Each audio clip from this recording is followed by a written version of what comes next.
আসসালামু আলাইকুম, মার্কম টিভি। আমি সাথে আছি খালিদ। এই মুহূর্তের বড় খবর।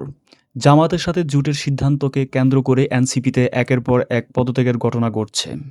নির্ভরযোগ্য সূত্র জানাচ্ছে, দলের শীর্ষ পর্যায়ের একাধিক নেতা দল থেকে পদত্যাগ করছেন।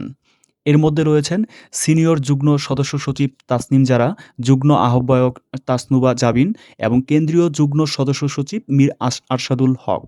এনসিপি শুরু থেকেই বলছিল তারা ৩০০ আসনে প্রার্থী দেবে। হাদি মৃত্যুর পর রাজনৈতিক নতুন প্রেক্ষাপটে তারা ৮ দলের সাথে সমঝোতা করেছে বলে জানান এনসিপির মুখপাত্র নাহিদ ইসলাম। আর এই কারণেই এনসিপির অনেকেই সমঝোতার বিষয়টি মেনে নিতে পারেননি। তাই তাসনিম জারা, তাসনুবা জাবিন, মীর আরশাদুল হক দল থেকে পদত্যাগ করেছেন। রাজনৈতিক বিশ্লেষকদের মতে এই পদত্যাগ এনসিপির ভেতরে গভীর অস্থিরতার ইঙ্গিত দিচ্ছে। পরিস্থিতি দ্রুত পরিবর্তন হচ্ছে। আরও বড় সিদ্ধান্ত আসতে পারে যেকোনো মুহূর্তে। আপডেট পেতে চোখ রাখুন মার্কম টিভিতে।